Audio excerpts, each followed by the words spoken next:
Welcome and welcome back to my channel. இன்னைக்கு நம்ம சேனல்ல சிக்கன் கிரேவியை எப்படி ஸ்டெப் பை ஸ்டெப்பா ஈஸியா நல்ல டேஸ்டா செய்யலாங்கிறத பார்க்க போறோம். அதுக்கு முன்னாடி நீங்க நம்மளோட சேனலுக்கு புதுசா இருந்தீங்கன்னா மறக்காம லைக் பண்ணி சப்ஸ்கிரைப் பண்ணிக்கோங்க. அப்படியே பக்கத்துல இருக்கிற பெல் பட்டனை கிளிக் பண்ணி ஆளுங்கிற ஆப்ஷனை செலக்ட் பண்ணி வச்சுக்கோங்க. நான் போடுற வீடியோஸ் எல்லாமே உங்களுக்கு நோட்டிஃபிகேஷனோட வரும். வாங்க இப்போ வீடியோக்குள்ள போகலாம். இப்போ சிக்கன் கிரேவி செய்யறதுக்கு 1 கிலோ சிக்கன் எடுத்துருக்குறோம். 1 கிலோவுக்கு என்னென்ன அளவுகள் சேர்க்கிறோம் தான் இந்த வீடியோவில் பார்க்க போகிறோம். ஃபர்ஸ்ட் கடாயில் கொஞ்சமாக ஆயில் சேர்த்திட்டு ஒரு 15 பல்லிலிருந்து 20 பல்லு வரைக்கும் பூண்டு எடுத்துக்கலாம். ஃபர்ஸ்ட் பூண்டை வதக்கிட்டு அது கூடவே 1/4 கிலோவுக்கு கொஞ்சம் அதிகமாக சின்ன வெங்காயமும் சேர்த்திட்டு நல்லா வதக்கிக்கலாம். இது கூடவே ஒரு நல்ல பெரிய துண்டு இஞ்சியும் சேர்த்திட்டு வதக்கிக்கலாம். இதெல்லாம் சேர்த்திட்டு நல்லா வணங்கின உடனே இப்போ நம்ம சேர்த்துற இந்த கரம் மசாலா தான் நல்ல டேஸ்ட் கொடுக்கும். இதுக்கு என்னெல்லாம் எடுத்துருக்குறேன்னு பார்த்தீங்கன்னா குருமிளகு கொஞ்சமாக, அதுக்கப்புறம் சீரகம், சோம்பு, பட்டை, கிராம்பு, ஏலக்காய், கொஞ்சமாக கசகசாவும் சேர்த்திக்கலாம். தேவைப்பட்டதுன்னா உங்களுக்கு இந்த டேஸ்ட் பிடிக்கும்னா கேஷ்யூஸும் கொஞ்சம் சேர்த்திட்டு நல்லா வணக்கி எடுத்துக்கலாம். கடைசியாக இறக்க போகிறதுக்கு முன்னாடி புதினா கொத்தமல்லி சேர்த்தனா போதும்.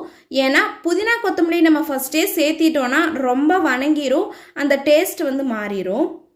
எல்லா பொருளுமே நல்லா வணங்கின உடனே ஸ்டவ்வை சிம்மில் வச்சுட்டு தேவையான அளவு மிளகாய் தூளும் மல்லித்தூளும் மட்டும் சேர்த்தி நல்லா கிளறி விட்டுட்டு உடனே ஸ்டவ்வை ஆஃப் பண்ணி அந்த சூட்லேயே நம்ம அப்படியே வச்சிடலாம். சூடு நல்லா ஆறினதுக்கு அப்புறமா மிக்சர் ஜாரில் சேர்த்தி தண்ணி விட்டு நல்லா பேஸ்ட் அளவுக்கு அடிச்சு எடுத்து வச்சுக்கலாம். இந்த சிக்கனுக்கு மெயினாக இந்த பேஸ்ட்டு தான் நல்ல டேஸ்ட்டும் கொடுக்கும். ஆல்மோஸ்ட் ஒரு 3/4 பாகம் சிக்கன் ரெடி ஆகிறதுக்கான பொருள் எல்லாமே நம்ம சேர்த்தியாச்சு.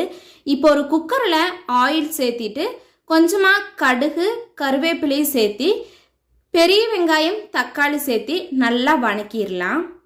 இது நல்லா வணங்கின உடனே நம்ம சிக்கனை சேர்த்திக்கலாம். சிக்கன் வேக வச்சு சேர்த்த வேண்டாம், அப்படியே 1 kg சிக்கனையும் சேர்த்திட்டு இது கூடவே தேவையான அளவு உப்பு, மஞ்சள் தூளை இந்த ஸ்டேஜில் சேர்த்துனீங்கன்னா தான் அந்த டேஸ்ட் நல்லா இருக்கும். அதுக்கப்புறமா நம்ம அரைச்சி வச்சிருக்கிற பேஸ்ட்டை ஃபுல்லாகவே சேர்த்திட்டு அது கூடவே ஜார் கழுகுன தண்ணியும் சேர்த்தி இப்போ தேவையான அளவு நம்ம சிக்கன் மசாலாவும் சேர்த்திட்டு இப்போ தண்ணி பார்த்தீங்கன்னா இதுக்கு மேலே மூழ்கி நிற்கிற அளவு தண்ணி சேர்த்திக்கலாம். கடைசியாக ஒரே ஒரு உருளைக்கிழங்கு சேர்த்திக்கலாம். இது அதை விட நல்ல டேஸ்ட் கொடுக்கும். இப்போ பார்த்தீங்கன்னா தண்ணி மேலே முழுகிற அளவு சேர்த்தியாச்சு. இப்போ மூடி போட்டுட்டு ஒரு 6லிருந்து 7 விசில் விட்டு எடுத்தோம்னா சூப்பரான சிக்கன் கிரேவி ரெடி ஆயிரும்.